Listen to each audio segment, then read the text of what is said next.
te agradecer, bem-vindo de participar aqui com a gente. Eu já falei isso várias vezes para você, já falei publicamente.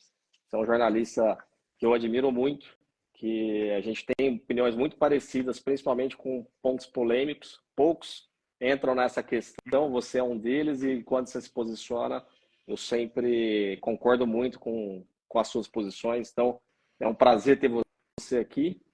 Para quem não acompanha, o Rafa é o autor do blog Voando Baixo, é jornalista lá dos canais Globo, comentarista sobre automobilismo, e é um dos mais respeitados que a gente tem no jornalismo de automobilismo no Brasil.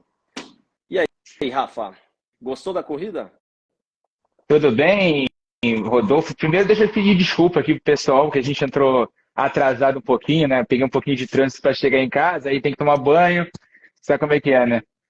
E aí a gente acabou entrando um pouquinho atrasado, mas a corrida lá em Barcelona foi uma corrida tradicional, né? Aquela corridinha bem pouco movimentada, o Verstappen dominou do início ao fim. A gente estava esperando uma movimentação ali depois da segunda corrida. Tá entrando áudio aí no teu fone? No que é que você perguntou? Tá entrando algum áudio no fundo aqui? Porque eu tô ouvindo um áudio Não, para mim não. Para mim tá engraçado. ok. A sua conexão tá um pouco, eu não sei se é aí ou se é aqui, mas para Não, mim agora tá parou aqui. ok de Tinha áudio. entrado um áudio aqui maluco no meu fundo aqui. Ah, melhorou agora a conexão? Deixa eu ver aqui se eu botando no Wi-Fi. Para mim tá ok.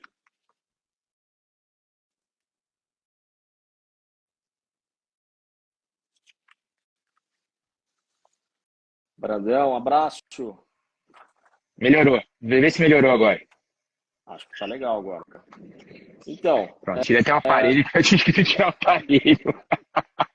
Mas vamos lá. Voltando só para cara, terminar de tá. falar do GP da Espanha, Verstappen dominou do início ao fim, era algo que a gente já esperava. Dali para trás, assim, algumas surpresas, a Mercedes melhor do que a gente esperava antes do Grande Prêmio da Espanha, com as novidades funcionando.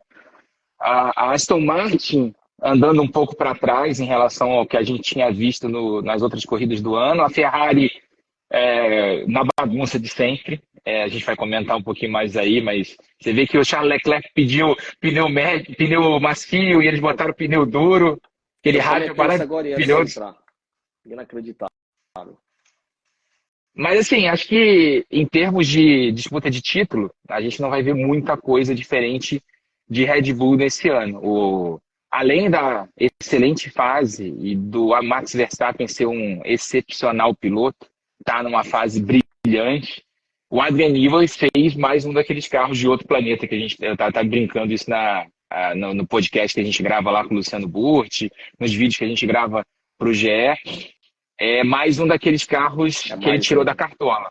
Eu, Ele, o fato dele ter trabalhado com efeito solo lá na década de 80 foi um handicap muito bom para a Red com Bull.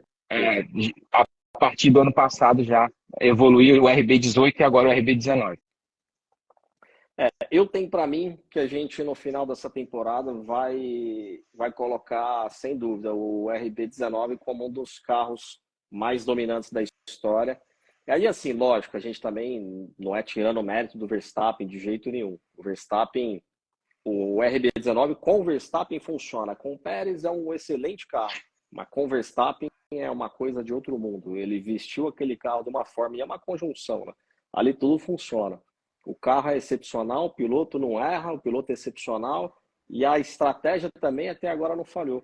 Teve uma falha do Verstappen em Miami, mas que na corrida ele foi lá e buscou. Então, não dá.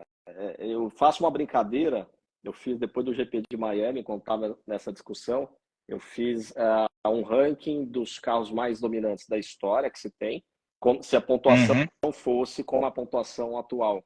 E o RB19 estaria em segundo colocado, estaria atrás só da Mercedes de 2019. Só que nesse ritmo que anda, e isso também porque o Pérez vacilou em algumas e tudo, mas no ritmo que anda, eu acho que a Red Bull, se não levar todas, é só se bater os dois, se acontecer alguma coisa.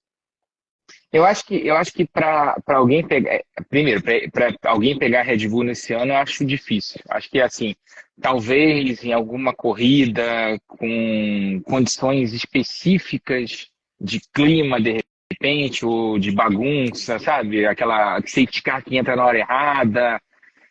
Talvez a gente tenha um vencedor diferente ou algum problema mecânico para a Red Bull, né? Que a gente não viu até agora. A gente viu, sei lá, uma coisinha ou outra de suspensão ali no início do ano, um início de problema de câmbio para a Red Bull em 2 ou 3 corridas do ano, mas tirando isso, né, a É, confiabilidade do mas, carro também é muito boa. mas assim, o Max reclamava das marchas, mas continuava ali sumindo. Acho, E acho que tirando confiabilidade ou alguma coisa totalmente fora das condições do normais, padrão, assim, né? a gente Não é. deve ver um ano assim.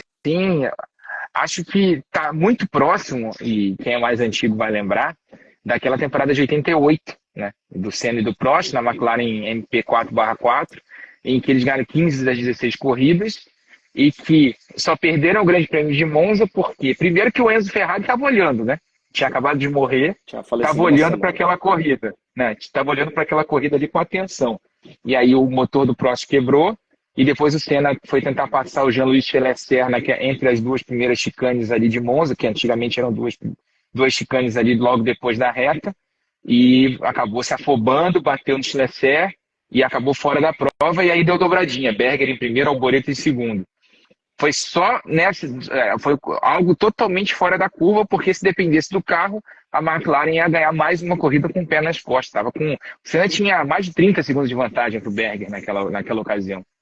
A gente só tem uma diferença dessa temporada para essa agora, apesar do pai do Pérez discordar, que a gente não tem pilotos igual o Senna e Prost. A gente tem um desse patamar, mas o outro não acompanha muito, né? E que fase que tá o Pérez também, né, Rafa? Eu até comentei depois de Miami, voltei a falar depois de Mônaco, e agora, assim, ok, ele deu uma leve recuperada, apesar que eu acho que ele tinha, se fosse o Verstappen no lugar dele nessa corrida, tinha chegado em segundo tranquilamente, mas as pessoas não sabem, mas o automobilismo é muito mental, né? Então, o cara, Uhum. quando ele toma uma daquela que ele tomou em Miami, ele achando que vinha para disputar título e tudo depois de Baku, excelente corrida dele em Baku, mas Verstappen coloquei no lugar dele em Miami. Dali eu falei, cara, ele não vai se recuperar tão cedo. E aí chega em Mônaco, toma outra, então assim, é difícil o Pérez se reerguer e fazer boas atuações num curto prazo, eu acho. E tem uma outra questão também, né? Se a gente analisar Verstappen e Pérez em condições normais, o Verstappen é muito mais piloto do que o Pérez. O Pérez é um bom piloto, é um piloto de bom nível para a Fórmula 1, não é um piloto ruim, não estou dizendo isso, mas o Verstappen é muito melhor do que ele. O Verstappen é um fora de série. O Verstappen vai estar, quando parar de correr, vai estar entre os melhores pilotos da história da Fórmula 1, Sem dúvida. se já não está, né? Mas o Pérez é um bom piloto ali. Se você analisar os dois, comparar um ao outro, o Verstappen é muito mais piloto do que o Pérez. Então já tem esse problema. Então o Pérez precisaria, mal comparando, ser o que o Nico Rosberg foi para o Hamilton lá em 2016, né? Fazer o que o Nico fez em 2016, que foi basicamente largar a família, né, se concentrar especificamente naquela temporada, né? Eu lembro que em 2016 a gente fez a pré-temporada lá em Barcelona e a gente entrevistou o Hamilton e o Rosberg, né? E aí eu lembro que na entrevista com o Rosberg ele falava: não, eu estou focado esse ano eu vou para cima do Hamilton, vou fazer o que eu tiver que fazer para ganhar esse campeonato e tal. E realmente ele fez isso, né? Ele iniciou o campeonato muito bem, aquele início de campeonato que ele fez enquanto o Hamilton estava bem desfocado, né? A gente lembra que ele estava muito envolvido ali com o extra-pista, né? Sim. A gente teve aquela polêmica, né? Que o Lauda deu uma chamada nele, falou: você tem que concentrar aqui e tal. E aí ele voltou do jeito que a gente conhece, né? Mas fez uma opção, né? Se concentrou naquele ano, tanto é que no fim do ano ele foi campeão e parou, né? Falou: não tenho Isso que eu ia mais falar. condições de andar, não tenho mais de E andar chegou. desse jeito, com essa concentração, com esse nível de dedicação para bater Exigência, esse né? cara. É. Então, o Pérez teria que fazer algo parecido para tentar bater o Verstappen. Só que aí, além da questão do talento, que o Verstappen tem mais, né?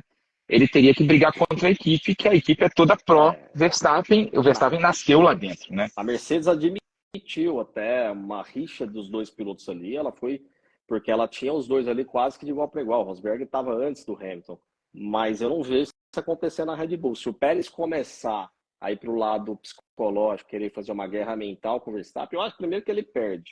O Verstappen é muito mais Uhum. frio. E outra que o Marco vai pôr ele para correr rapidinho. Ele Eu, deve ter uns eu, 10 querendo aquele assento. eu acho, eu também acho isso, mas eu acho que o Verstappen ainda tem um ponto fraco, que eu vejo ainda. E não é nada demérito pro Verstappen, não, tá? Para quem está ouvindo aqui, para quem está vendo essa live, eu acho que ele ainda tem uns detalhezinhos no lado mental ainda a melhorar. Ele, quando toma algumas pancadas seguidas assim, ele ainda leva algum tempo para se reerguer. Por exemplo, Miami, você citou Miami. Se o Pérez tivesse vencido aquela corrida e o Verstappen não tivesse conseguido se recuperar largando lá de trás, talvez fosse um turning point para a temporada do Sérgio Pérez e do Max Verstappen, que seria, eram duas corridas seguidas sem vitórias do Max, e o Pérez assumiria a liderança do campeonato com aquele resultado. Então poderia ser ali um ponto de virada do campeonato, né? E talvez afetasse o mental do Pérez, mas você tem ali toda a equipe apoiando o Max, né? Você tem o Helmut Marko fazendo o discurso pro Max, né? É o que eu falo, foi a aposta da equipe, é uma aposta da marca no Max Verstappen desde que ele saiu do kart. Ele foi preparado para ser campeão do mundo pela Red Bull. Então e o Pérez chegou agora para tapar buraco ali É, no segundo e o carro. Ninguém Max, funcionava naquele segundo carro. assim, ele provou que ele entrega o resultado, né? Então, assim, a equipe é muito natural a equipe optar sempre por confiar seu trabalho mais num piloto que no outro, porque é o seu jogo, é o seu trabalho inteiro ali, uma fábrica inteira atrás do resultado.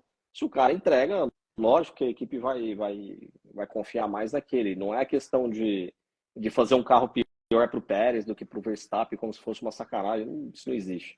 Bom, Tá, e pode falar. só para completar isso que você falou do Max, toda vez que o Max foi exigido, né, teve algum revés, ele foi lá e entregou. Toda vez que o Pérez Exatamente. toda vez que o Pérez foi pressionado, ele errou. Esse ano é o grande exemplo disso. Mônaco, Q1. Por que que o Pérez errou na Sandevaux? Qual era a Eu falei isso. necessidade? Qual era a necessidade Início de dele? Q1, num carro que se ele errar a volta, ele larga em quinto. Se ele errar Exato. muito, ele vai largar em quinto, quarto. Para que ele vai me Num carro. arriscar no início de Q1? E assim, acho que no início do Q1, se ele errar a volta, ele classifica para o Q2, né? Sim, É, é, tranquilo. tipo, ele não precisa arriscar tudo no Q1. Depois, ele teve aquele erro na Austrália, em Melbourne também. Também no Q1, né? Ele ficou no Q2, se não me engano. Lá em Melbourne foi no Q2. Ele fica fora do treino, larga lá atrás também e tem que fazer corridas de recuperação. Só que o Melbourne permite ultrapassagem, Mônaco não. É, Então, Melbourne ainda conseguiu pontuar. Mônaco ele ficou lá em 16º, duas voltas atrás do Max. O Max, assim, tentando estratégias diferentes para tentar ali, quem sabe, fazer alguma coisa e não deu nada certo para ele. É muito ruim, assim. Quando acontece alguma coisa com o Max fora do comum, a Red Bull vai lá, tenta uma estratégia diferente e o Max faz funcionar a estratégia, né? o Max Essa é a entrega. grande diferença. A Ele vai equipe lá sempre e vai vence a apostar a corrida. ficha dela em quem Exatamente. entrega. Exatamente. Bom, falando de Barcelona, você gostou da modificação da última chicane que saiu?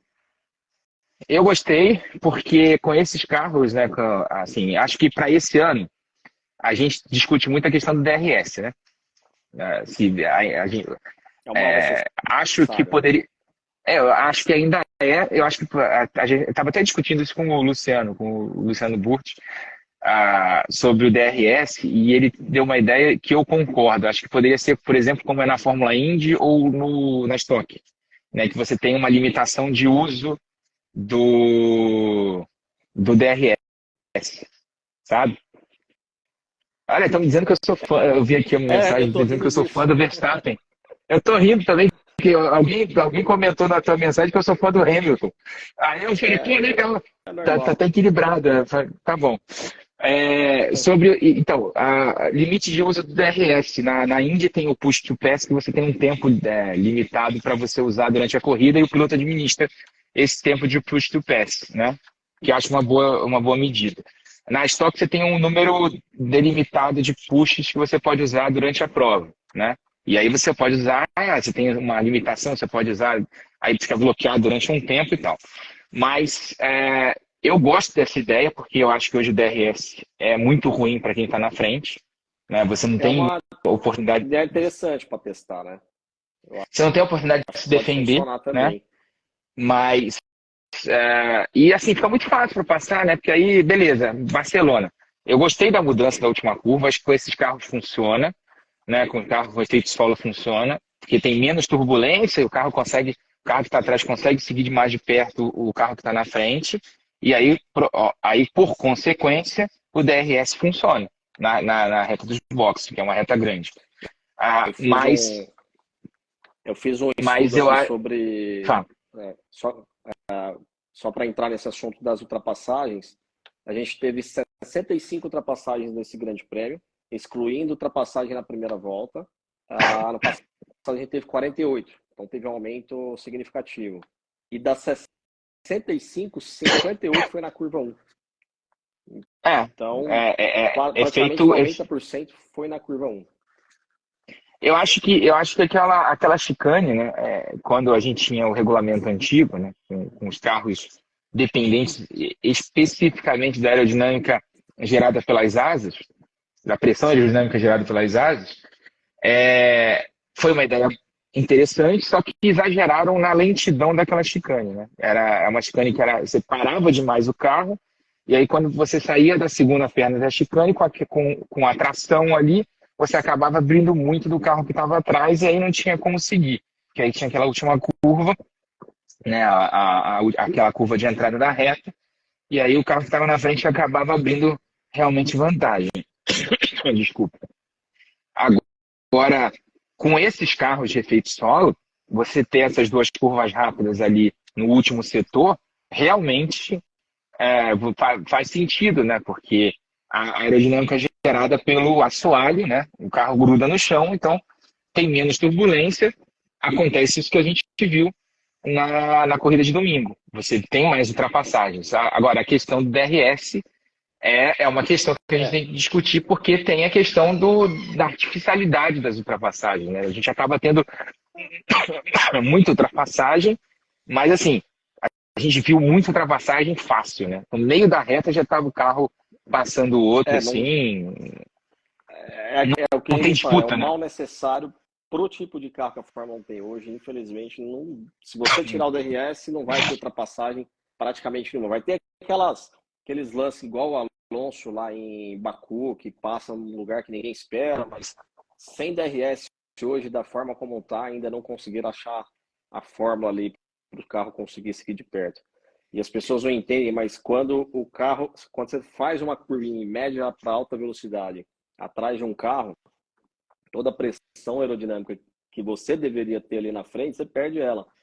Literalmente você vira e o carro vai reto, o carro fica dianteiro. Então você sai sempre mais lento que o carro da frente. Se você ficar insistindo, você vai esfregando o pneu, seu pneu dianteiro já era. Vai pegando muita velocidade, muita temperatura, e aí não consegue ficar mais do que 2, 3 voltas ali atrás do cara, já começa a perder rendimento.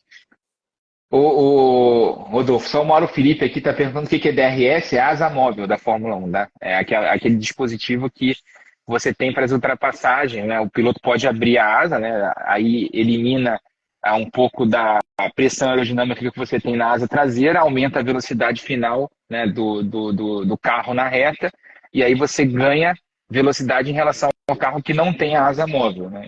Não está podendo acionar a asa móvel. Que não está acionado. Você só pode você só pode acionar essa asa quando você está a menos de um segundo do carro que está na tua frente, e esse carro que está na frente não pode acionar a asa para se defender.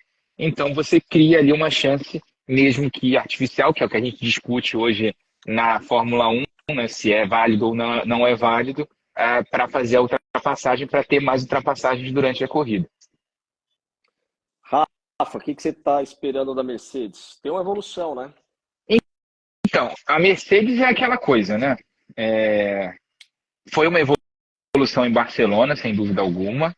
Me surpreendeu, inclusive, o nível de evolução. Achei que fosse brigar ali com Ferrari e Aston Martin, talvez em pé de igualdade. Ela claramente estava mais rápida que Ferrari e Aston Martin, principalmente em ritmo de prova. No treino ainda, é porque aquele acidente que a gente teve do Russell com o Hamilton no Q2 não deixou a gente ver qual era o potencial do carro no Q3, porque o próprio Hamilton, depois na entrevista no quali, depois do quali, disse que o carro ficou um pouco, ele ficou pendendo um pouco para a esquerda, né?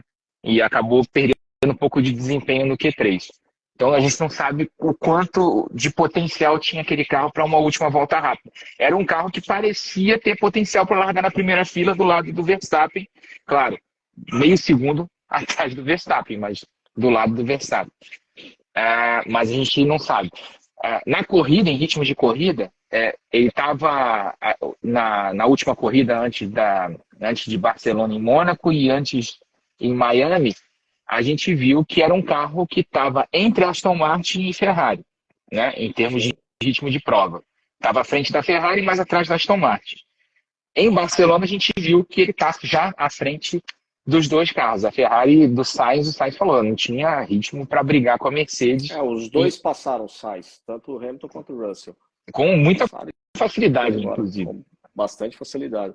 Me surpreendeu também, porque quando a gente fala, né, um carro que era completamente zero pódio ali, totalmente fino, as pessoas olham e acham que é só a carenagem, mas não é. Todo o carro, principalmente centro de gravidade, foi pensado para o carro ser daquela forma.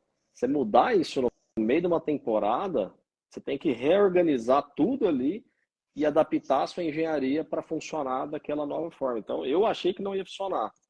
Mas, aí eu fui até ver a melhor volta do Hamilton contra a melhor do Verstappen. Quando o Verstappen fez a melhor volta, me chamou a atenção que ele foi 1 segundo, ponto 3 mais rápido que o Hamilton naquela volta. Aí eu falei, caramba, né? Será que a diferença aumentou? A gente esperava uma diferença de 1 segundo antes. E depois eu fui ver que o Hamilton logo em seguida faz uma melhor volta também, é só 3 décimos do Verstappen. Aí me animou. Mas quando você olha a telemetria, a melhor volta do Hamilton tem um DRS aberto, que ele ganha 4 décimos de DRS.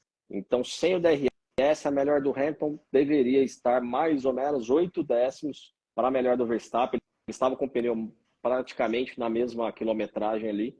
Então, eu acho que essa é a diferença hoje da Red Bull para a Mercedes, que parece que é a segunda força, quando eles querem 8 décimos por volta. Exatamente, eu acho isso também. Quando a questão é que a gente está avaliando a Red Bull, né, e a gente já fala da Mercedes, mas tem uma questão da Red Bull que a gente não falou, que é quando é que a Red Bull está mostrando o potencial todo dela. Até agora, nessa temporada, a gente viu muito pouco do potencial total da Red Bull. A gente viu em Miami, o Verstappen andando com o carro vindo de trás. Vindo de trás, porque precisava fazer ultrapassagens. Então a Red Bull falou, vai, libera aí. Acho que não liberou nem tudo, porque se liberasse tudo, poderia ter algum problema mecânico ali, né? Não era a potência toda de uma volta para uma volta de qualificação, mas liberou, sei lá, 85% do motor para que ele pudesse fazer essa recuperação. E a gente viu que ele sobrou na corrida, né? Passou o Pérez de passagem. Um segundo. Tinha o bolão, né? Acho que o Alonso que falou isso. A gente estava apostando dentro da Aston Martin, dentro da equipe, em quantas voltas e acho que a gente falou, em 20 voltas ele chega. Na volta 15 ele já estava atrás de mim. Eu falei, nossa, totalmente fora do comum.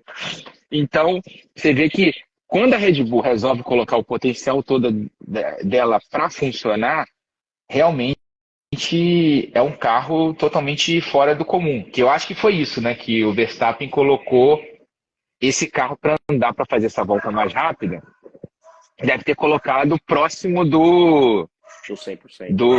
Do total, para fazer. Eu vou fazer essa volta mais rápida. Caio perguntou aí se a gente acha que a Red Bull está guardando, está escondendo o jogo. Eu acho que está. Eu acho Total. que é o que nós estamos falando aqui. Pouquíssimas vezes vimos eles usar próximo do limite. Até A porque a gente, gente sabe como funciona a Fórmula 1. Do jeito que tá todo mundo querendo já criar alguma coisa para segurar a Red Bull, assim como foi com a Mercedes e todos os outros carros para trás, difusor duplo da Brown que foi proibido, enfim. Isso é normal, faz parte da Fórmula 1. Então, se eles mostram de cara, 2 segundos por volta, aí eles vão fazer a próxima corrida, vão arrumar uma penalização para eles né, desclassificar. tem a questão, né, a gente tem um montão de raposas ali dentro da Red Bull, né? O Horner, tem o Marco, o próprio Newey, né? Então eles falam, vamos ali, vamos ver quanto é que a gente pode usar para ter uma vantagem segura e À não mostrar o medida que os potencial todo. concorrentes vão chegando, a gente vai usando mais, vai. Agora, a gente estava falando da Mercedes, voltando a falar da Mercedes. Uma coisa que eu acho que mostra que a Mercedes está no caminho certo foi uma entrevista que eu vi do Christian Horner ontem, falando: a Mercedes, para trazer essas novidades todas, deve ter comprometido o teto orçamentário. Primeiro, a Red Bull falar de teto orçamentário é piada, né? Convenhamos, né? Ano passado ela estourou o teto. Mas foi pouca coisa. Mas estourou o teto. Estourou o teto do ano passado, e isso, obviamente, impactou no campeonato do ano passado. Foi pouca coisa. A gente não sabe. A gente só sabe o que veio à tona de modo oficial, e a gente sabe que na Fórmula 1 muita coisa não aparece, né? Sim. Se viesse, por exemplo, um estouro de 30 milhões de dólares, que não foi o caso, acho que foi 5 milhões de dólares ou 3 milhões de Falaram entre dólares, 5 e 6, entre 5 e 6, se viesse um estouro de 30 milhões de dólares a público, isso ia ser um escândalo sem tamanho. Imagina, a campeã do mundo estourou 30 milhões de dólares no ano em que ela foi campeã dominando o campeonato. Não ia fazer muito sentido. Então deram uma punição que vai começar a impactar agora, né? Da metade do ano para frente, né? Que é a história do túnel de vento. Mas você vê que ela, tanto é que o carro está muito à frente, que ela já tem uma margem ali que ela pode trabalhar até essa margem até o fim do ano. Não tem grande problema. Mas o grande dado que eu acho que mostra que a Mercedes acertou a mão nessas atualizações é essa declaração do Horner, de dizer que a Mercedes deve ter comprometido o teto de gastos, o teto orçamentário, para trazer essas novidades para Barcelona. Porque se ela não tivesse no caminho certo, por que que o Horner estaria preocupado com o desempenho da Mercedes? Se a Mercedes está, como você bem disse, 7 décimos atrás da Red Bull, sem a Red Bull estar mostrando o potencial todo dela.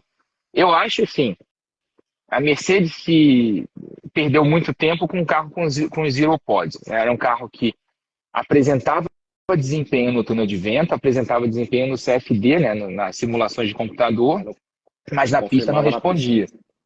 E aí, aquela vitória do Russell no Grande Prêmio do Brasil, de São Paulo, Brasil. Dobradinha. Vou falar sempre Grande Prêmio do Brasil, né? No Grande Prêmio de São Paulo do ano passado, e a dobradinha, iludiu todo mundo. Falou, o cara aqui, eu fico imaginando o engenheiro que chegou pro Toto Wolff e falou: viu, vamos com esse caminho aqui que a gente fez dobradinha. Esse cara deve estar no olho da rua nesse momento, né? Deve ter sido demitido assim, por justa causa, né? Depois desse resultado. Eu li uma declaração do Hamilton agora mais cedo um pouco, falando sobre o final de semana agora em Barcelona. Li duas, inclusive. O Russell atribui a evolução mais no assoalho do que no sidepod. E o Hamilton falou uma coisa muito legal, que na sexta-feira eles não estavam encontrando ritmo, estavam sofrendo. E aí o Mick Schumacher, lá na fábrica, na Inglaterra, passou a madrugada adentro, treinando e tentando achar alguma coisa. E aí a evolução que o Mick Schumacher fez durante a madrugada, passou da meia-noite, ele cita isso, eles aplicaram no treino 3, no sábado, e funcionou. Então, isso assim, é legal, né? Para quem acha que piloto de teste, piloto reserva não funciona para nada na Fórmula 1 hoje, não trabalha. O cara não estava em Barcelona, o Mick não estava na sexta-feira lá, estava em Brackley, recebendo os dados em tempo real dos carros, os engenheiros vendo lá o que fazer, né, com o carro. Eles mudaram o acerto no simulador, viram que funcionava, mandaram os dados para a pista, os engenheiros de pista mudaram o acerto dos carros e o acerto funcionou. Trabalho do Mick Schumacher. para quem acha que o Mick Schumacher é um piloto limitado que só sabia bater o carro na Haas, né? É um piloto que estava super pressionado lá, precisando mostrar resultado. Era assim, a gente vai falar da Ferrari daqui a pouco, mas ser piloto da Ferrari hoje em dia, seja piloto de academia, seja piloto oficial, e a minha cachorrinha tá latindo aqui, desculpa, eu sou barulheiro, Imagina. é, não é muito fácil. E o Mick sentiu isso ano passado. Ele estava sendo pressionado. Se ele não mostrasse resultado, ele ia cair fora do programa de pilotos da Ferrari, né, da academia Ferrari. Foi exatamente o que aconteceu. E você vê, a pressão não melhorava em nada para ele. E agora ele chega na Mercedes no ali ambiente. E ainda tinha o Gunter Steiner, né? Pressionando ali, que não é dos caras mais mal dele pra amáveis. Assim. Netflix apenas. Ele fazendo o personagem dele para Netflix, né? Vai ganhar o Oscar na Netflix e o coitado do piloto sendo detonado. Aí num ambiente muito mais amigável, né? E eu falo isso, eu até escrevi sobre isso há algum tempo atrás, e o pessoal me acusou de ser torcedor da Mercedes, mas isso faz muito sentido. O ambiente de trabalho dentro da Mercedes é um ambiente, isso já foi dito por vários engenheiros que até saíram da equipe, depois foram trabalhar em outros times, engenheiros que trabalham lá dentro, engenheiros que hoje estão trabalhando na equipe do Hamilton, na Extreme E, a Stephanie Travers, que foi até para o pódio, foi a primeira mulher negra a subir num pódio da Fórmula 1, inclusive, no Grande Prêmio da Áustria ou da Estíria em 2020, um daqueles dois grandes prêmios que teve lá no Red Bull Ring. Uhum. Todos eles falam que o ambiente de trabalho dentro da Mercedes, dentro da equipe do Toto Wolff, é um ambiente muito bom de se trabalhar, que é um ambiente que eles são estimulados a trabalhar melhor, né? E isso ajuda a entender o tanto de sucesso que eles tiveram em 8 anos, né? Que coincidiu com a chegada do Toto lá em 2014, 13 para 14, né? No meio de 13 ali, ele chega, muda a filosofia da equipe, que estava sendo comandada pelo Ross Brown até então, e aí cria-se um ambiente de trabalho e funciona muito bem, né? E a gente vê os resultados. Foram 8 anos de domínio, claro que não é um ambiente de trabalho que domina, mas que faz esse domínio, mas é uma das coisas que ajuda a explicar tanto tempo de domínio e por que a equipe conseguia trazer tanta gente boa para trabalhar lá dentro. Não chegava a pagar os melhores salários, né? A Red Bull paga salários melhores, pelo que consta, inclusive levou muita gente da Mercedes para lá, inclusive para o Powertrains, para a equipe de motores, lá para o time de motores que eles montaram para montar. Essa pergunta é boa do Q3, depois até puxa aí. Mas Do Russell e do Hamilton. Na verdade é Q2. Q2, exatamente, do Q2. Mas você vê que essa questão do ambiente de trabalho funciona, né? E o Mick, num ambiente de trabalho em que ele é mais amigável, né, para ele tá performando. Tanto é que, sem necessidade nenhuma, o Hamilton, que é um ex-campeão do mundo, vai lá e elogia um piloto reserva que está lá não vai ter a menor chance de andar, não vai. Reconhece, né? Reconhece o trabalho, assim, não tem a menor chance de andar. Ele não vai ser titular tão cedo porque tem dois pilotos muito bons na equipe. Mas vai lá o Hamilton, que é campeão do mundo, e elogia o trabalho do piloto reserva, que passou a noite no simulador e ajudou no trabalho que rendeu um pódio duplo para a equipe no fim de semana. Total. Você começou a falar de Ferrari. Aliás, vamos falar só rapidinho dessa do Russell e do Hamilton. O Rafa escreveu um texto sobre isso, acho que deve ter sido o primeiro que esclareceu. Acho que no sábado mesmo, né, Rafa? Que você publicou. Sábado à noite. Isso. E eu até postei um vídeo agora mais cedo, que fez parte do meu vídeo também do resumão de ontem. O Rafa, você pode até explicar melhor, mas enfim, em resumo, foi falta de comunicação da equipe. O Russell sai na frente do Hamilton, uma volta na frente. O Russell perde a volta dele, uma porque ele errou, passou o Tsunoda, ele passa pelo Tsunoda, depois ele pega o Pérez voltando da caixa de brita, aí ele tira o pé, resolve abortar a volta, e nisso estava o Hamilton vindo para abrir a volta dele.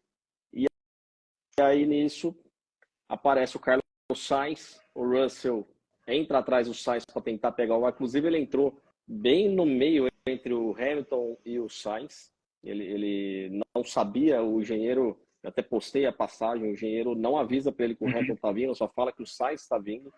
Ele entra atrás do Sainz, tenta pegar o vácuo do Sainz. o Sainz tira o pé que estava fechando a volta. Isso, quando o Russell volta, ele acha o Hamilton. Foi completamente falta de comunicação. O Rafa falou sobre isso e vale lembrar, carro de corrida, Fórmula, monoposto, não dá para ver no retrovisor. A vibração é tão grande, do meio para o final da reta. Então, normalmente, assim, eu falo com experiência, igual eu brinquei com você, um pequeno Fórmula 3. Você consegue ver na saída de curva, quando o motor está baixa rotação. Aumentou a rotação, já começa a vibrar, você não enxerga mais nada. Você consegue ver vultos só quando você sabe que o cara está atrás. Não, e eu fui atrás porque eu recebi muita mensagem depois do treino, né? E eu vi muita gente falando, porque o Russell jogou o carro para cima do Hamilton. Eu falei, cara, qual é o ganho que o Russell ia ter jogando o carro para cima do Hamilton no fim do Q2? Mas o Hamilton, para atrapalhar o Hamilton. O Hamilton já tinha uma volta. Ele era o segundo colocado naquele momento, era o primeiro naquele momento, eu não lembro exatamente qual era a posição, mas ele estava entre. Era o segundo ou terceiro. Era um dos melhores tempos ali do Q2, que ele tinha marcado na primeira tentativa dele. Se ele batesse ali, ele talvez ficasse fora do Q3. Mas assim, ia largar entre os 10 primeiros, não ia mudar muita coisa. Como largou, efetivamente, foi pro Q3 e fez o tempo. O Russell ia tomar uma bela de uma bronca da equipe, do Toto Wolff e tal. Não fazia o menor sentido ele jogar o carro ali para cima. Eu, quando eu olhei, eu falei, achei estranho, né? Aí, não, hoje a gente tem a vantagem de ter o acesso à F1 TV, que tem as onboard lá e tem os rádios. E no próprio aplicativo da Fórmula 1 tem os rádios, né? Então a gente vai lá, recupera e tal, vê o que acontece. Aí eu fui ouvir e tal, e aí fui entender o que aconteceu. O Russell errou na volta dele, era para um terminar a volta para o outro tá abrindo, e aí ninguém avisou para os dois e tal, exatamente o que você explicou. E o Hamilton acha que o Russell estava desacelerando, e o Russell, na verdade, está tentando abrir a volta dele e tentar o vácuo. Então, quando ele abre, o Hamilton fala assim, ele abriu para eu passar, para eu ir embora, porque ele já está fechando a volta dele. Quando ele volta, ele acha o Hamilton. E o Hamilton vai e pega um pouco do vácuo do Russell para tentar se aproveitar, já que ele está fechando a volta, né? Que ele acha que está fechando a volta, e aí dá essa confusão toda. Não tinha a menor vantagem para os dois ali se encontrarem. Foi o Peter Bonington e o Marcus Dudley. Eu fui atrás até dos nomes dos engenheiros para a gente dar o nome aos bois ali. Ninguém avisou nada. Eles fizeram as besteiras ali. O Hamilton e Russell foram passageiros ali. E é um negócio que eu sempre tento fazer quando eu estou escrevendo alguma coisa, né? Eu sempre, assim, eu tenho algum conhecimento técnico, porque eu estudo bastante, mas, cara, sensação de pista, quem tem são vocês, pilotos. Assim. Então, toda vez que eu vou falar alguma coisa que envolve sensação de pista, eu tenho aqui um cara que foi piloto de Fórmula 1, que é o Luciano, né? Então, Luciano, e aí, visibilidade de carro, como é que é? Não dá para ver nada, beleza. Já sei que não dá para ver nada. Isso ele fala sempre. O espelho de retrovisor de Fórmula 1 tá lá de enfeite, assim. Você não, em alta velocidade não vê nada. Né? Você vê muito pouco. Você tem que ser avisado pelo engenheiro, né? Então, que não era culpa do Russell, entendeu? Voltou aí? Sem dúvida. Cortou, mas voltou já. Tá. Ali eu já sabia que não era culpa do Russell. Então, o pessoal fica. Mas era interessante criar uma fanfic, né? Esse que é o negócio. Esse que é o problema. Né? Você cria rivalidade, né? E Ferrari? Não dá pra entender, né? Ferrari. Cara, dá pra entender, né? Infelizmente. E assim, não é que. E assim, uma coisa que a gente fala sempre, e não é questão de ser xenófobo ou coisa do gênero, é que todas as vezes em que a gente teve muito italiano mandando na equipe, e agora a gente tem o Frederic Vasseur lá, né, que é um francês, mas toda vez que a gente teve muito italiano na equipe, isso é histórico, né, na Ferrari, deu problema.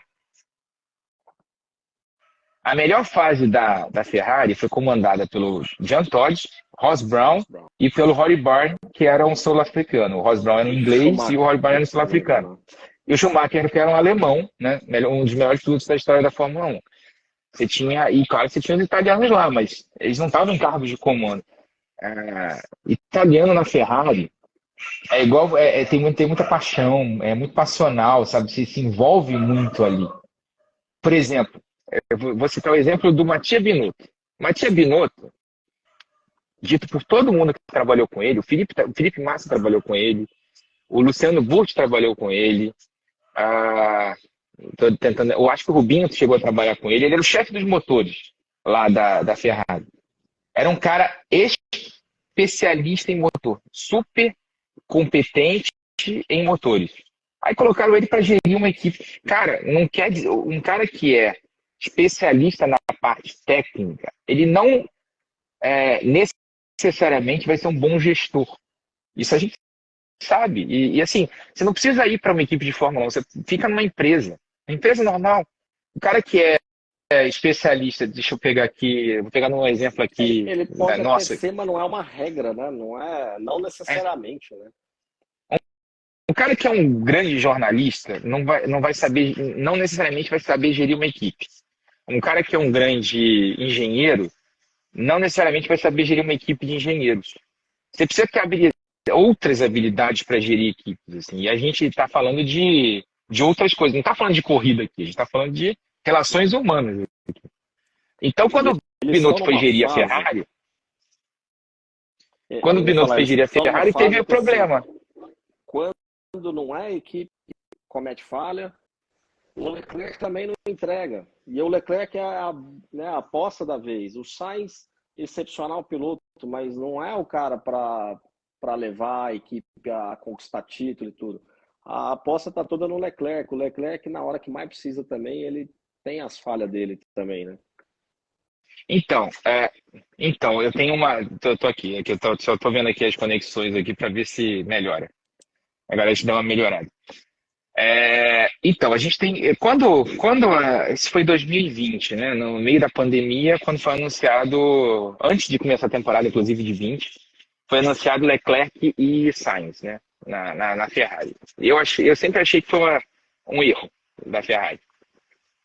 Eles têm anunciado Leclerc e Sainz, porque, de novo, correr pela Ferrari é igual ser jogador do Corinthians, do Flamengo, do Milan, da Inter de Milão, lá na Itália, de time grande, sabe?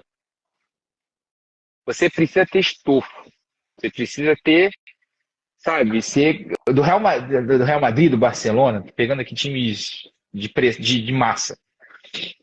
Você precisa ter estofo, você precisa ter caixa, sabe? Você precisa ser campeão. A última vez que deu certo uma dupla que não tinha sido campeão do mundo na Ferrari foi Raikkonen e Massa lá em 2007, 2008, né?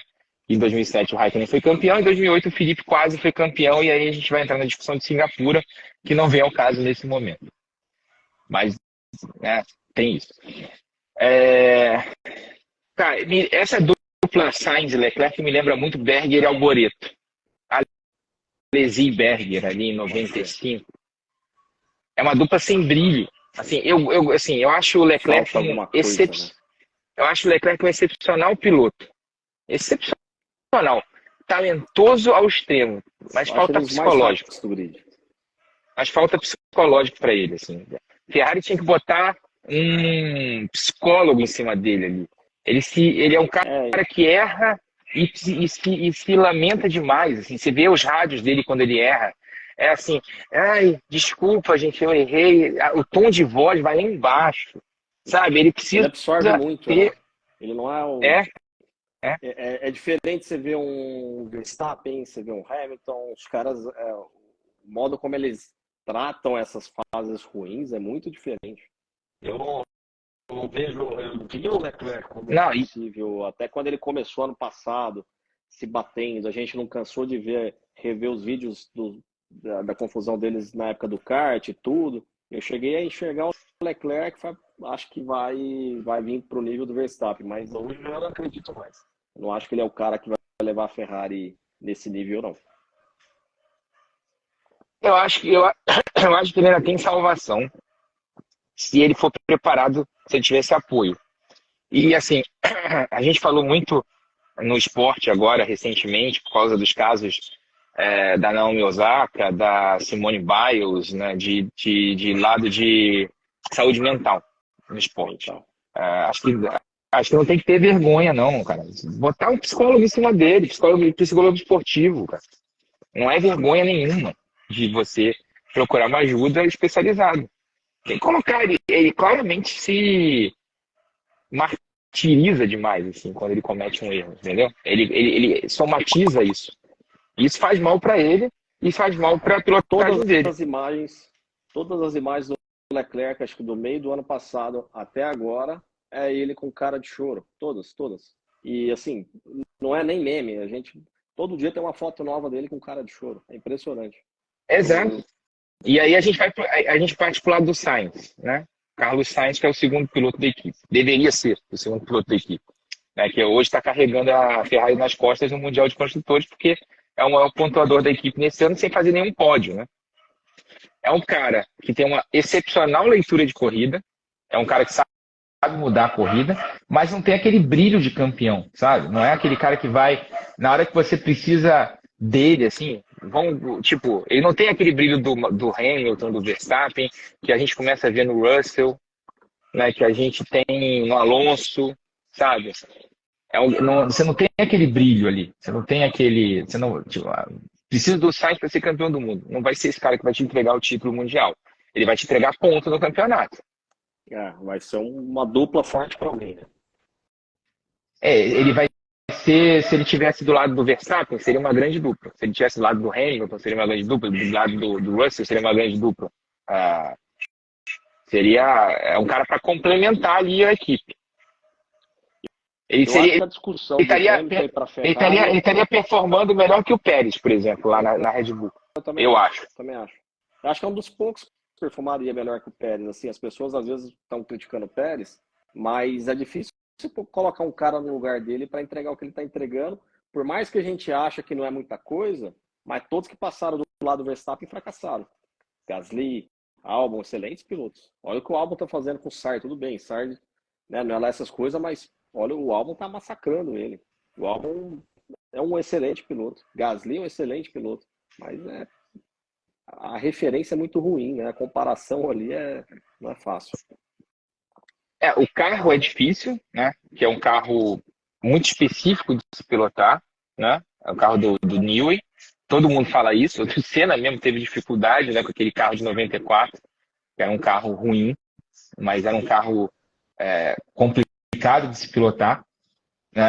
E o Gasly e o Albon sofreram com isso e depois andaram bem fora de lá, né? Andaram bem na Toro Rosso e depois na AlphaTauri. Fora do carro. Fora do ambiente também, que é um ambiente pesado. E o Sainz anda bem num carro que claramente foi feito para o Leclerc. Né? É um carro que é pensado para o Leclerc. E o Sainz anda bem lá. É um cara que...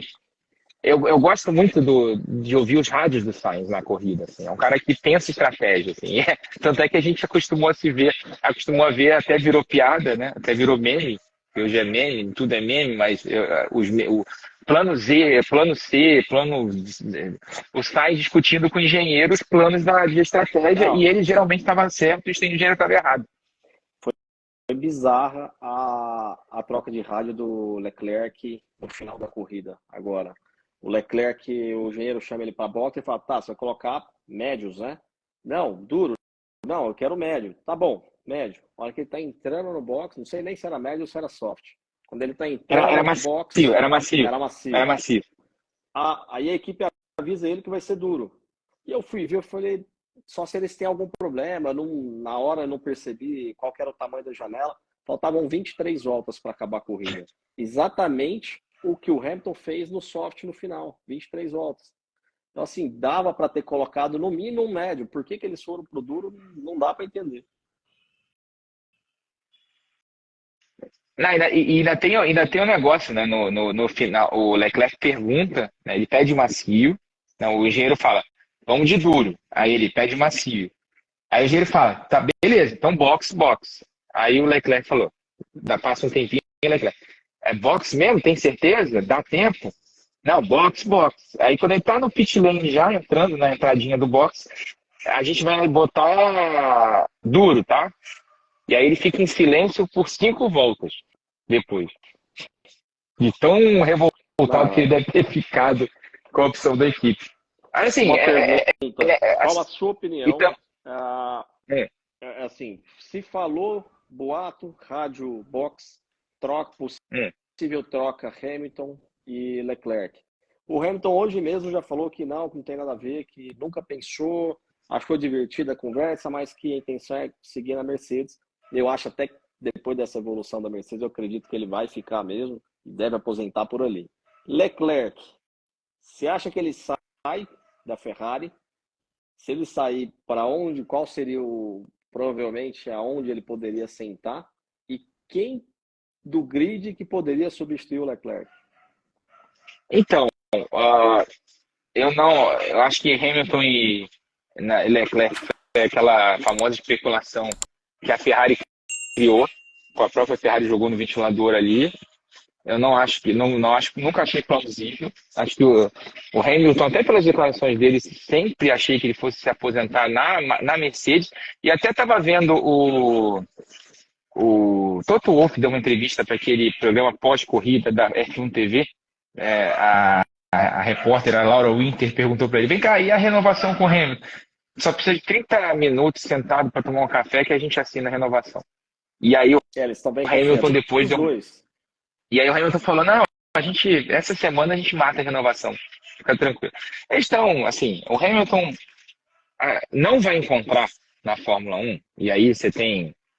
Não é só pista, né? O Hamilton não está procurando só pista. O Hamilton tem as bandeiras dele, a gente sabe disso. O Hamilton tem as coisas fora a pista dele. E o único lugar que ele vai ter liberdade para fazer o que ele faz, para ter a vida dele no show business, as coisas que levantar a bandeira que ele defende, usar as roupas que ele usa, né? Concordo Porque ele tem 100%. o O único estilo lugar que vai dar dele, essa vai ser liberdade é dentro, a Mercedes. vai ser dentro da Mercedes. Se ele for para a Ferrari, se ele começar a usar aquelas roupas que ele usa lá, e aí é direito dele, ele usa a roupa que ele quiser. Eu não tenho juízo de valor sobre isso. Cada um tem seu estilo. Sim. Ele tá ali antenado na moda. Eu não entendo nada de moda. Ele faz o que ele quiser. Ele tem direito de usar as roupas que ele quiser. Tem muita gente que fala: a roupa do Hamilton. Ele usa o que ele quiser. Ele é livre Exato. para isso. Mas é o único lugar que ele chegou a pintar o carro de preto quando ele estava defendendo a questão Exato. racial. É a Mercedes, nenhum outro E se ele começar a usar essas roupas de grife, né, que ele usa, de marca, Versace, sabe, de Gucci, sabe, de alta costura que ele usa para chegar nos autódromos, se ele começar a fazer isso na Ferrari, vai tomar lambada de jornais italianos toda a corrida. Toda a corrida. Ele não precisa passar por isso depois de ser heptacampeão do mundo no fim da carreira dele. Porque está no fim, está caminhando para o fim da carreira. Então ele vai ficar por mais que a gente saiba, e eu acho que seria legal para ele, pensando em carreira, pensando em sabe, currículo na Fórmula 1, terminar a carreira pilotando uma Ferrari. Porque, cara, pilotar a Ferrari assim, é o sonho, acho que é o sonho de todo piloto, no fim das contas, né? Mas ir para a Ferrari nessa fase, nessa bagunça que está lá. A atual situação dele, assim, depois de 7 títulos, disputou recentemente um título, aí ele sair de onde ele está para ele passar o que o Leclerc está passando, não faz sentido, na minha cabeça não. Eu acho que não passaria o que o Leclerc está passando. Aí vai ficar um ano lá, deu. Entendeu? E para. Vai fazer o que o Vettel fez. Vai fazer o que o Vettel fez, exatamente. Vai ficar um ano lá, naquela bagunça que está lá e deu. Eu não vejo Leclerc fora da Ferrari. Não tem lugar para ele fora da Ferrari. Vamos pegar Red Bull, tem Pérez e Verstappen. O Leclerc vai se submeter a ser segundo piloto do Verstappen? Não vai. Eu penso que o Verstappen só teria restrição, isso é um achômetro, para 2 pilotos no grid. Eu acho que um deles é o Leclerc, o outro é o Hamilton. Eu também acho. E um outro, acho que ele não, se colocar o Norris lá, eu acho que ele não está nem aí. O negócio dele não é se medir, acho que isso ele não tem esse problema, mas o Leclerc eu acho que ele já tem uma coisinha do passado que ele talvez não se sentiria confortável. Aí a gente vai, vamos pegar as principais equipes. A Aston Martin, você tem Alonso e Stroll. Alonso vai ficar lá, tem mais 2 anos de contrato, tá andando muito bem lá. e é um cara que a própria marca precisa para ser um embaixador da marca, que era o papel que o Vettel estava fazendo até o ano passado, e está performando, está andando muito bem o Fernando Alonso lá. E o Stroll é o filho do dono, só sai quando o dono quiser. Eu acho que ele sai em 2026, quando a Honda chegar. Eu acho que ele sai. Acho que a Honda vai chegar para o Lawrence e falou, ó, a gente até a gente dá um dinheiro, a gente arruma uma vaga para ele, mas vamos botar um piloto para ajudar a ser campeão aqui, porque a gente quer ser campeão com vocês na Aston Martin. Eu sou um defensor do Stroll, eu acho que ele é um cara de altos e baixos, não acho ele um piloto ruim, acho ele um piloto de mediano para bom na Fórmula 1. Tem muitos pilotos campeão da Fórmula 3, tem pilotos, eu acho que ele é um dos pilotos que mais evoluiu desde que chegou na Fórmula 1. Eu era um dos maiores críticos do Stroll quando ele chegou na Fórmula 1. Ele calou minha boca algumas vezes desde que chegou à Fórmula 1. Ele fez Acho que a corrida que ele fez uma grande corrida em Barcelona. E eu acho que o maior exemplo dele de talento foi o que ele fez no Bahrein esse ano, com os 2 pulsos operados. Ele fez uma corridaça no Bahrein, e o pessoal ficou falando, mas ele estava correndo ritmo, nada. A gente já viu outros pilotos correndo machucados, e a gente tratou como heroísmo, né? O cara aguentou a corrida inteira. Foi a mesma coisa, o Stroll. Foi lá, aguentou a corrida inteira, segurou o Russell. Eu esqueço, só para a gente falar do Stroll e do Alonso, final da corrida, você já viu o Alonso fazer isso na sua vida? Ele não passou porque ele não quis. O Alonso estava meio segundo mais rápido, o Alonso passa o Ocon. Inclusive, assim, eu acho que até o Ocon merecia uma punição nessa ultrapassagem. Uhum. O Ocon jogou... Eu levantei essa regra recente. O Ocon faz 2 movimentos, parecido com o do Vettel, inclusive, quando ele fez contra o Hamilton, lá em 2000 e... não vou lembrar agora o ano, 2014, talvez. O Ocon faz 2 movimentos, espreme ele no muro, ele chega a sair com o carro inteiro lá na saída dos boxes. Aí ele passa o Ocon. Ele começa a virar meio segundo mais rápido que o Stroll. Na hora que ele aproxima, o tempo dele, que era 1,18, vai para 1,19, 1,19,5, aí começa a só seguir o Stroll. Eu nunca vi. O que eu mais gostei foi o engenheiro. Alonso, Fernando, você tá mais rápido que o Stroll, você vai querer ultrapassar? Aí ele, não, eu tô bem aqui, vou ficar por aqui mesmo. Não, a gente tá bem, é 6º, 7º, tá bons pontos da equipe. Alonso pensando a longo prazo. Nada, assim, a charada é o seguinte, pensa no seguinte, o Stroll estava sendo pressionado pra caramba dentro do time. Depois de Mônaco. Depois de Mônaco e tal, e depois dos resultados ruins que ele estava tendo, né? E a pressão vem de fora para dentro, porque lá dentro, né, ele tem, não precisa nem dizer que ele tem uma proteção muito boa, né? A gente nem precisa entrar nesse mérito. Assim, eu não acho que ele seja, como eu disse, eu não acho que ele seja um piloto ruim, não. Acho que tem muito piloto pior do que ele no grid da Fórmula 1. Acho que ele sofre muita perseguição porque ele é filho do Lawrence, e o que o Lawrence comprou uma equipe para ele, né, para botar ele e tal, tem toda essa questão. Mas, assim, o que o Alonso pensou? Eu passo o Stroll, o Lance vai tomar mais pancada, e aí vai que o Lawrence resolve tirar o filho dele da equipe. Aí ano que vem me traz o Lando Norris. Dor de cabeça que vai me arrumar. Não, eu vou trabalhar aqui pro moleque, deixa o moleque em paz. Deixa o moleque aqui, eu tô bem, a gente trabalha bem junto. Vou ajudar, vou. 2 pontos. Mas 2 pontos não vão fazer diferença para ele no campeonato. Não vai fazer diferença. Ele fica em 3º ou 4º. Se fosse assim, como eu falo, o Alonso é pragmático ao extremo. E eu acho que também eu estava até pensando nisso depois da corrida. Acho que tanta pancada que ele tomou na carreira, depois de tanta atitude impensada que ele tomou, né, de radical que ele tomou, acho que ensinou ele a ter um pouco de inteligência emocional também, né? Total. Ele é muito inteligente, é extremamente técnico, mas ele não tinha inteligência emocional. Era um cara que era tudo para mim e nada para os outros. E mega explosivo. Ele passou a ter inteligência emocional, passou a pensar no todo. Passou totalmente a pensar no todo. E a gente viu isso na Alpine, quando ele, mesmo com extremamente agressivo, ele pensava na equipe, nunca entrou em atrito com o Ocon. Quando foi para Aston Martin, é um cara que está pensando no bem-estar do Lance Stroll, e da equipe como um todo. E a gente vê que o Alonso está pensando ali realmente, sabe que ter o Lance bem dentro da equipe é bom para ele também. Porque ele não. É bom para a equipe Aí e não para vai ter. ele.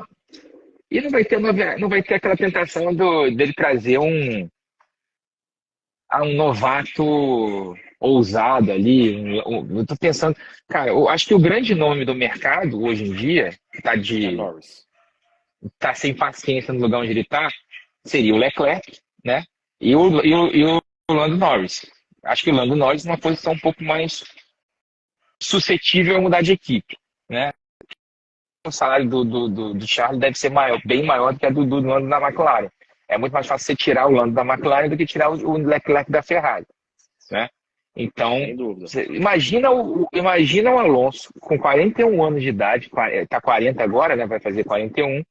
Imagina o Alonso com 41 anos de idade tendo que encarar um Lando Norris da vida pelo cangote.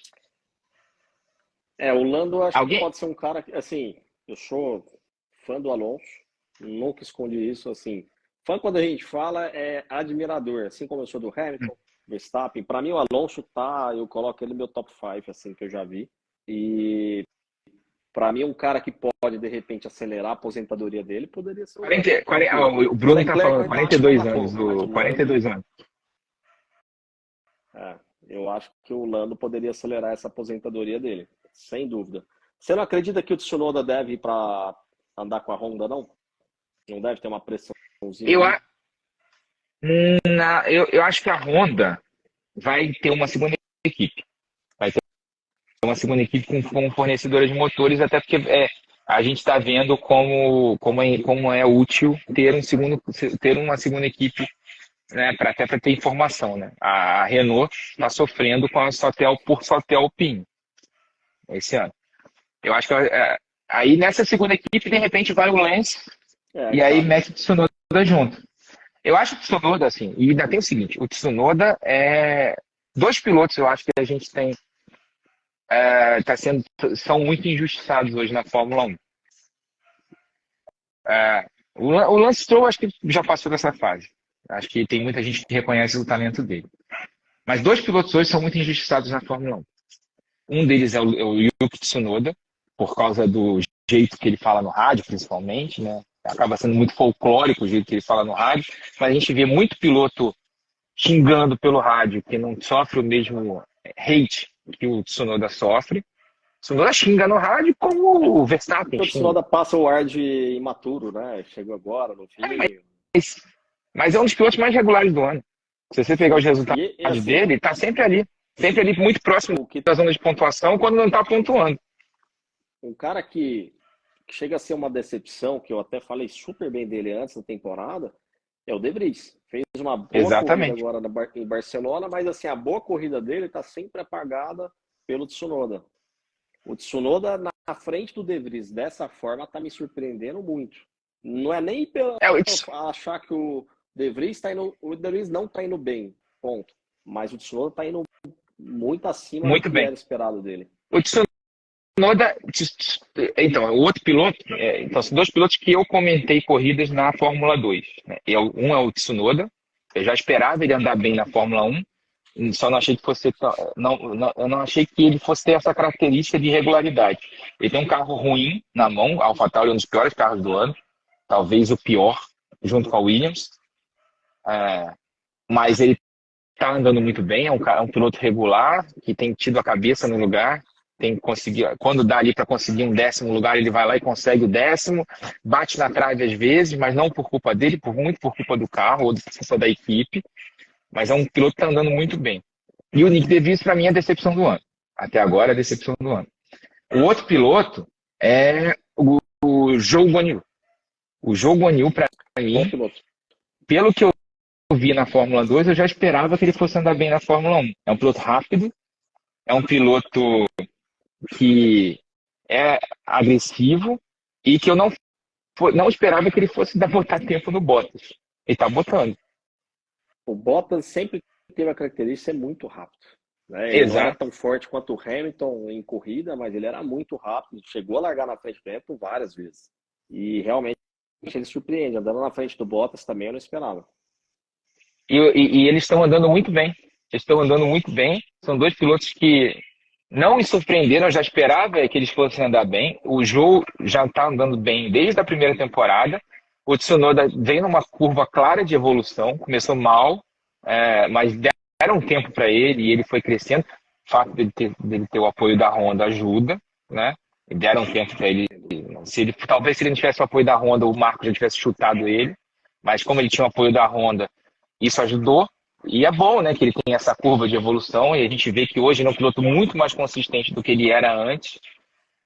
Mas assim, é aquela coisa, a gente tem, quando fala de corrida, a gente tem a imagem do piloto asiático, a gente lembra do Nakajima, a gente lembra do Katayama, né, aquele piloto que ou bate ou Histórico quebra. não é bom, né? A exceção dessa regra talvez seja o Suzuki, o Aguri Suzuki, que fez pódio e tal. É, o Mas Takuma assim, Sato era um bom piloto. Takuma Sato, o Kamui Kobayashi, mais recente, mas é uma curva de evolução, né? Você vê que é uma curva de evolução. E a gente tem e chinês, né? Você não tem tradição de corrida lá. A gente não lembra o Zhou é o primeiro que aparece com um nível alto, né? No mundo, assim. Você teve como é que é? O Mato de rua, teve o Pin, né? Dois pilotos que apareceram em Fórmula 2, foram para Fórmula E depois, GP2, né? Sim, Depois mas que não Fórmula E. chegaram, né? Mas que não chegaram e não andavam bem. E não andavam bem. O Zhou andou bem na Fórmula 2, andou bem na GP3, tá andando bem na Fórmula 1, um piloto que não tem me surpreendido porque eu já esperava isso dele. Eu queria ver ele com um carro um pouco melhor para ver se ele consegue andar mais do que ele está andando, mas assim, com um carro ruim, que é o carro da Alfa Romeo, da Sauber ali, ele tá tirando o que eu esperava dele. Agora, eu não esperava ele andar na frente do Bottas, e tá andando. E assim, ele andar do lado do Bottas deve estar evoluindo ele é absurdo, porque o Bottas pegou a melhor fase da Mercedes ali do lado de um cara que estava num nível Exato. excepcional. Então, assim, é, é uma baita escola para ele, tem tudo para destacar. Outro destaque que eu E vou o, fazer antes da gente e fechar o Bottas também está em é fim de do. carreira, né? E o Bottas está em fim de carreira também, né? Sim, sim, sem dúvida. Outro também que acho que merece aplauso também é o Piastri, né? O Piastri está fazendo uma bela temporada, muito mais do que o Ricardo fez. Eu acho que andar naquele carro do lado do Norris, pô, ele está conseguindo andar muito próximo. As corridas, o Norris ainda é mais forte, mas ele está sempre ali seguindo o Norris vai subindo posição, ele vai subindo também. É impressionante também. O Piastri é muito bom piloto. Muito bom piloto. O que ele fez de ganhar a Fórmula 3, ganhar a Fórmula 2 no primeiro ano, você já vê. É aquele piloto, opa, tem que ficar de olho porque é um piloto que tá Nome fora do da futuro, curva. né? Não é normal o que ele fez. Ele tá pagando um pouco do preço de ter ficado um ano parado, né, fazendo teste e simulador na Alpine. Aquele ano do ano passado ali, ele não ter competido durante o ano, né, foi ruim para ele, né, ele perdeu um pouco de ritmo de corrida, mas já está recuperando e está fazendo frente pro Norris, né, cara, tá sempre ali, consegue estar colocando a McLaren no Q3, a McLaren não tem um carro bom, tá longe de ter um carro bom. A McLaren, guardadas as devidas proporções, porque o carro da Ferrari é melhor em termos de desempenho, mas a Ferrari e a McLaren têm o mesmo problema. O carro da Ferrari e o carro da McLaren trabalham muito bem dentro de uma janela muito pequena de desempenho. Então, dentro de uma temperatura X Eles ali, chegam o carro da na Ferrari temperatura muito funciona. rápido. Exato. E assim, por exemplo, tá 25 graus na pista e 30 graus no ambiente, 30 graus no asfalto. O carro anda que é uma maravilha. Tá 27 no ambiente e 32 no asfalto, já não anda mais nada. A janela de desempenho do carro é muito pequena. É o caso da Mercedes, A Mercedes ano passado sofreu com isso. É o caso da McLaren, é o caso da Ferrari. A McLaren no sábado deu tudo certo. A temperatura estava certa, a temperatura temperatura do asfalto estava certa, não tinha sol, Norris. nublou na hora do treino. O Norris foi lá, fez P3. O Piastri foi lá, fez P9 por causa da punição, tinha feito P10, tinha colocado o carro no Q3. Quer dizer, deu tudo certo. No domingo esquentou um pouquinho, o Norris deu aquele assim, azar na largada e o Piastri foi um pouco mais para rapidinho trás. no Norris, eu revi a largada, revi os onboards, vacilou total o Norris. O Hamilton já tinha passado o carro inteiro ali. Abre um pouquinho para fazer a tomada para entrar para a esquerda. O Norris colocou o bico onde não cabia. Era óbvio que o Hamilton ia fechar em cima dele. O Hamilton deu sorte de ter furado o pneu. Mas aí, olhando o pace de corrida da McLaren, ele não ia fazer nada ali na frente, ele ia ser saco de pancada. Ele tomava 1 segundo por volta do Hamilton, que tomava meio do Verstappen. E foi isso, esquentou um pouquinho, que foi o que aconteceu pro domingo, que aliás me surpreendeu a Mercedes ter funcionado no domingo, que era aquela coisa, né? Ano passado o que acontecia no carro da Mercedes? Volta e meia a Mercedes funcionava, com aquele carro ruim, o W13, né? Ela funcionava, porque a temperatura estava certa e aí os carros funcionavam. Aí no dia seguinte esquentava ou esfriava e aí já não funcionava mais nada. A gente viu Russell e Hamilton reclamando disso o tempo inteiro. É mais ou menos o que aconteceu com a McLaren nesse final de semana, é mais ou menos o que aconteceu com a Ferrari, né, em várias corridas desse ano. Esquenta, esfria, e aí você tem que jogar muito com aquela janela pequena de funcionamento do carro. E aí não tem milagre, piloto que faça milagre. O Leclerc sofreu com isso no treino de sábado, né? O carro dele estava com um acerto que não conseguiu fazer com que a traseira grudasse no chão.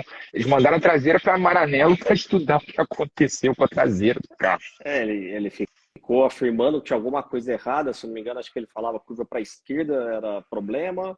Ferrari olhou o carro inteiro, trocou um monte de componente para o domingo e não acharam nada. E aí ele falou, depois da corrida. E depois da corrida ele fala, acho que na entrevista, esse programinha da F1 TV é muito bom, né? Porque eles ouvem todos os pilotos. E o Leclerc fala, no primeiro stint da corrida o carro não funcionou. Quando a gente trocou de pneu, o carro acendeu do nada e eu comecei a andar. Só que aí eu já tinha perdido tempo demais no primeiro stint e aí não tinha mais o que fazer para tentar marcar ponto. Mas a gente vai ter que estudar para entender. Ele sai para fazer o stint longo e para junto com todo mundo que saiu para fazer stint curto. A Ferrari não dá para entender. Assim, eu passei a ver eu comecei a ver esse programinha, assim, eu sabia que tinha, só que assim, às vezes não dá tempo, porque tem volta e meia eu faço evento logo depois das transmissões, né? Da Fórmula 1, tem, por exemplo, esse domingo fiz Porsche logo depois da Fórmula 1, e às vezes não dá tempo de ver o programa pós-corrida da F1 TV, que é muito bom, comandado, esse domingo, por exemplo, era o Will Buxton com o Felipe Drogovic. E o Felipe Drogovic dando alguns insights legais. O Felipe dando alguns insights da Aston Martin, até legais, inclusive, e o Buxton tentando extrair coisa dele, e ele já está na defensiva, tá? Aprendeu, tá na defensiva. Não entregou nada fora do comum, mas foi dando alguns insights lá do Alonso e tal, na corrida e tal. Foi legal, foi bem legal. Mas assim, eles ouvem todos os pilotos, e às vezes tem entrevista com o Horner, teve entrevista com o Toto Wolff, e aí ouvir os pilotos é legal porque eles dão as sensações dele logo depois de sair do carro, né? Então você tem muita coisa de fresca ali, né? Depois até eles vão pro debriefing e acabam descobrindo mais coisa com a telemetria, mas aquela sensação, por exemplo... Uma coisa engraçada de rádio, a gente viu alguns rádios engraçados do Alonso, o Alonso elogiando a ultrapassagem do Stroll no meio da corrida e tudo. Quando acabou a corrida, não sei se você viu esse rádio, o engenheiro chamou o Alonso e falou assim, a corrida acabou, você terminou em tal posição, e aí ele dá o top 3. O Alonso fala, não, tá errado. Aí ele, desculpa, corrigindo, Verstappen, Hamilton e Russell. Ele, senão o telão aqui ia estar mostrando outra coisa. O Alonso é incrível, né? Ele consegue perceber tudo o que acontece em volta dele e ter a frieza ali ainda para... Isso foi um negócio legal que o Drogovic falou, né? Que acho que pegaram esse rádio, que eu já peguei pela metade do programa. E ele estava falando disso na hora que eu comecei a ver. Que ele fala, o Buxton pergunta para ele, você consegue ver a corrida no telão? Ele fala, cara, quando a corrida tá mais ou menos monótona e eu não estou disputando com ninguém, a gente vê a corrida no telão, sim. A gente fica ali, a gente passa na reta, tá lá o telão, a gente fica olhando pro telão, vê o que está acontecendo com os outros e tal, até ajuda às vezes a gente para entender o que está acontecendo na corrida. E aí ele fala, né, que o Alonso tá. E o Alonso tá falando. E o Alonso, né, a melhor do Alonso foi aquela de Miami, né? Ah, mano, parabéns aí Pro Lance. Foi Miami? Pro Lance, porque a ultrapassagem que ele fez, maravilhosa. Eu fui atrás do telão e assim, eu gastei uma tarde achando onde que ele tinha assistido, que momento que era que ele estava fazendo a ultrapassagem, que é onde o Alonso estava na pista. Quando eu achei a Fórmula 1 telão da retão, né? Deve ter sido aquele telão do retão, né? Aquela reta longa que tem lá. Ele entrava para uma chicane que aí ele baixava bastante a velocidade e o telão estava de frente para ele, na freada. Isso é maravilhoso. Assim, não nesse nível, mas piloto, você chega num momento que você se acostuma com a velocidade e o seu cérebro você começa a ter percepção das coisas como se estivessem mais lentas. Então, é por isso que você passa 300 por hora e você consegue ler uma placa. Aquelas placas ali do pit wall e tudo, dá para ler. Mas não nesse nível. A ponto do cara tá no final de uma coisa de Fórmula 1 e assistir e ainda ter tempo para chamar o rádio e elogiar. E cornetar o engenheiro para passar o resultado errado é maravilhoso, né? Ver aqueles númerozinhos pequenininhos lá, nos nomezinhos lá. Maravilhoso. Impressionante. Rafa, para a gente fechar, o que você espera da próxima GP do Canadá? Cara, o que eu espero no próximo? Eu tô até brincando, né, nos vídeos que a gente grava lá e no podcast que a gente grava lá no GE, que a gente vai parar de apostar na vitória, porque vai dar Verstappen sempre, né? Tá sem graça. Então a gente vai começar a apostar no segundo lugar. Mas o circuito de Villeneuve é um circuito. Se a gente pegar o carro da Red Bull desse ano, é um circuito que a Red Bull vai se dar muito bem. O carro da Red Bull é um carro que traciona muito bem. Reta longa e tração. Que é freada forte e retomada de velocidade. Então, tração é essencial. Esse carro traciona bem demais. Então, a gente deve ver mais um passeio da Red Bull e torcer para que o Verstappen, tenha o Pérez ali como sombra, que o Pérez consiga chegar perto do Max. É um circuito de rua, né, porque dentro do parque, então tem pouco grip. Tem pouco grip. O Pérez adora andar no circuito de rua, vai que, né, ele consegue fazer alguma coisa no circuito de rua. A característica do Pérez, assim, apesar de não ter aquelas curvas meio esquina, a gente chama aquelas curvas, né, raio 90 graus, mas a característica do Pérez é frear mais dentro. É onde ele normalmente ganha do Verstappen. O Verstappen quer frear mais cedo assim, ele freia lá dentro pra caramba, mas em relação ao Pérez, ele freia um pouquinho antes para tentar retomar antes e ganhar na saída. Em Baku deu certo pro Pérez, eu não sei lá, mas eu li que a Aston Martin leva um assoalho novo, o Alonso está prometendo que vai desbancar a Mercedes lá, com esse assoalho novo. Lá é a prova real do carro da Mercedes, né? Porque até agora a gente viu em Mônaco o carro ter andado bem, mas foi mais ou menos o que a gente já tinha visto nas outras corridas. Barcelona foi a amostra de uma evolução. Só que no ano passado a gente viu alguns momentos em que o W13 apareceu bem e na corrida seguinte ia mal, né? Então, como o Gilles Villeneuve é um circuito completamente diferente de Barcelona, Barcelona é curva de média e alta velocidade, uma reta longa, mas é um circuito completamente diferente lá do circuito do Canadá, de Montreal. A gente vai ver se o carro da Mercedes funcionar bem em Montreal, aí sim a gente vai ter certeza de que a Mercedes está no caminho certo. Só que a gente vai ter que ver lá se vai funcionar. Tem que esperar os treinos livres de sexta e principalmente o treino livre 3 de sábado, porque pode ter mais uma vez um mic funcionando no simulador para indicar o caminho correto. Mas também na Mercedes para lá, o Hamilton e o Russell falaram depois da corrida, tem algumas coisas dos pacotes que eles vão levar ao longo das próximas corridas. A Ferrari tem que mostrar serviço, tem que ver se esse pacote que estreou em Barcelona vai funcionar de novo, vai funcionar em algum momento, né? Porque em Barcelona não funcionou, aliás andou para trás, né? E a Aston Martin precisa reduzir arrasto, né? É um carro que, em teoria, em Montreal pode funcionar bem, porque não é um carro rápido de reta, porque tem muito arrasto ainda, mas é um carro que traciona muito bem. A gente viu o Alonso fazendo E boas ultrapassagens desde com isso lá no Bahrein, por exemplo. é isso que eu ia falar, desde o Bahrein, a telemetria do Alonso contra o Verstappen, o Alonso sempre ganha nas freadas. É um carro que Então, freia, parece que muito equilibrado. o sistema de freios da Aston Martin é um sistema diferente da Red Bull e é melhor do que o da Red Bull. É uma das coisas do carro que funciona melhor que o da Red Bull.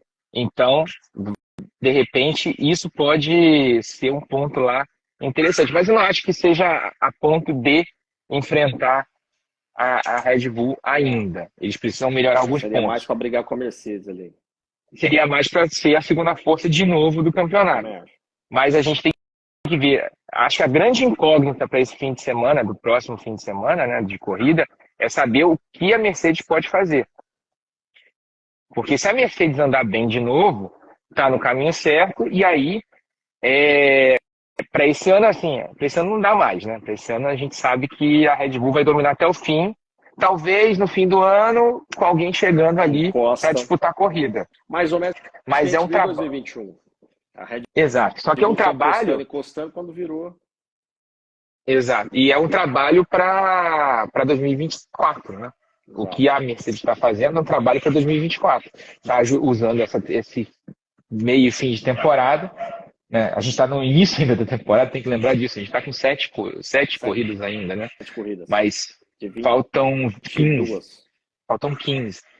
A gente tem 15 corridas aí para que eles desenvolvam esse conceito novo, porque aí, o ano que vem, com um chassi completamente novo, pensado para esse Quem sabe conceito, para esse saída de óleo. talvez, talvez consiga se enfrentar a Red Bull de igual para igual. E aí, até para encerrar, não é uma torcida contra a Red Bull. Eu tenho aqui, ó. Tem um carrinho do Vettel aqui, da Red Bull, tem um carro do Verstappen, do primeiro título dele e tal. Não é isso. A gente que gosta de corrida torce para que tenha equilíbrio, que tenha mais de uma equipe Acho que todo mundo está disputando, torcendo. para que tenha dois pilotos ali tops disputando o título. Se fosse ano passado, se o Leclerc tivesse chegado até o fim do ano disputando com o Verstappen, teria sido legal. Se o Pérez estivesse disputando esse ano, mesmo dentro da Red Bull, em igualdade de condições com o Verstappen, seria muito legal. A gente quer ver disputa, no fim das contas, né? Ter um domínio, e assim, não é algo incomum na Fórmula 1. A Fórmula 1 é, Ela é historicamente, um feita revezamento de de domínios. dominância. Ah, É um revezamento de domínios, né? A gente tem o domínio desde 50, você tem períodos de domínio intercalados por equilíbrio ali, quando você tem. O Fernando falando que eu sou fanboy do Verstappen. agora que você está falando que o Verstappen perder, você virou fanboy de novo. Mas ele tá me dizendo que é brincadeira. Mas assim, a gente quer equilíbrio. E assim, se for o Verstappen ganhando, o Verstappen está fazendo um excepcional papel, é um excepcional piloto. O Hamilton é um dos maiores da história, se não for o maior da história. A gente tem o Leclerc que tem potencial para chegar nessa disputa, precisa trabalhar o psicológico, como eu falei mais cedo. A gente tem muitos bons. O Norris, que precisa de um carro bom. A gente tem o Russell, que tem potencial para chegar nessa disputa. Tem muito piloto bom hoje no grid da Fórmula 1. Então, a gente precisa de carros equilibrados ali. Agora, eu não esperava, de maneira alguma, que esse regulamento fosse equilibrar as disputas logo de cara. É um regulamento que vai equilibrar a brincadeira de médio a longo prazo. Pessoal, Até pelo porque a teto de chance de gasto. alguém. E até porque a chance de alguém acertar a mão logo de cara, e esse alguém seria o Adrian Newey, a gente sabia O efeito disso, solo. a chance de alguém acertar a mão logo de cara era gigante. A chance de todo mundo errar era maior ainda, porque não se mexia com efeito solo na Fórmula 1 desde 1982, tinham 40 anos, né?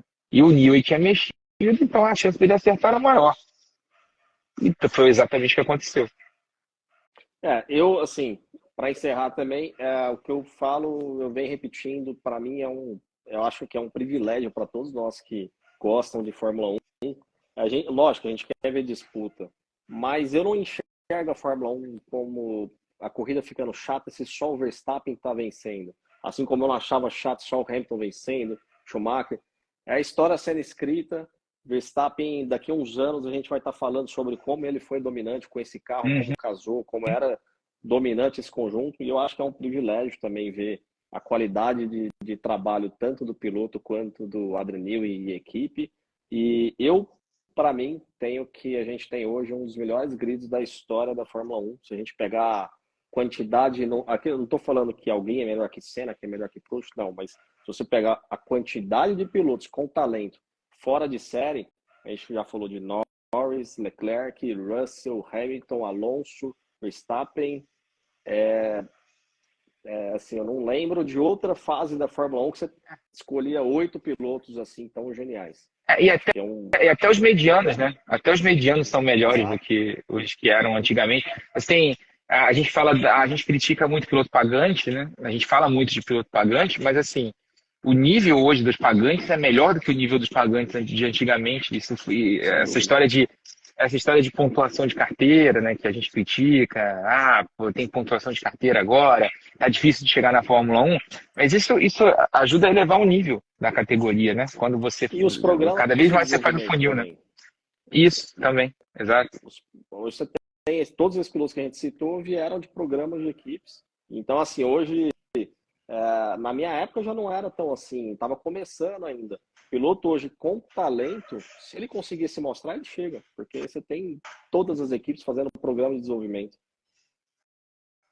É isso, exatamente. Acho que o grid atual, a gente já vem numa evolução ali desde a época do Vettel, do início do Alonso, fim da geração do Schumacher, na realidade, né? No fim, quando o Schumacher sai ali em 2006, a primeira saída do Schumacher, já você começa a ter um grid muito Nivelado mais por cima, né? nivelado por cima, exatamente, com muito mais gente, com talento. A Fórmula 1 passou por uma entre-safra ali nos anos 2000, ali, né, quando o Schumacher dominou, e não é demérito do Schumacher isso, o Schumacher foi lá e ganhou, mas assim, passou por uma entre-safra de talentos de que depois meio que isso se reequilibrou e acabou tendo um nível bem maior, né, depois disso. A gente viu Vettel, a gente viu Alonso, a gente viu Hamilton, a gente está vendo Verstappen, a gente está vendo Leclerc, a gente está vendo muito Raikkonen, a gente está vendo muita gente, a gente viu muita gente que fez história nesse tempo todo, né? Sem dúvida, eu sou assim, um crítico imenso quando eu vejo alguém falando que o nível de antigamente, com os pilotos de hoje, a gente é um dos melhores grids da história, sem dúvida nenhuma. Rafa, muito obrigado pelo seu tempo, que eu sei que é corrido. Obrigado por ter doado um pouquinho de conhecimento aqui pra gente. A casa é sua, tá convidado sempre. Eu que agradeço, Rodolfo, valeu pelo convite, estamos juntos, quando precisar é só falar. Abraço, obrigado para todo mundo que acompanhou. Uma boa noite. Semana que vem tem mais. Valeu!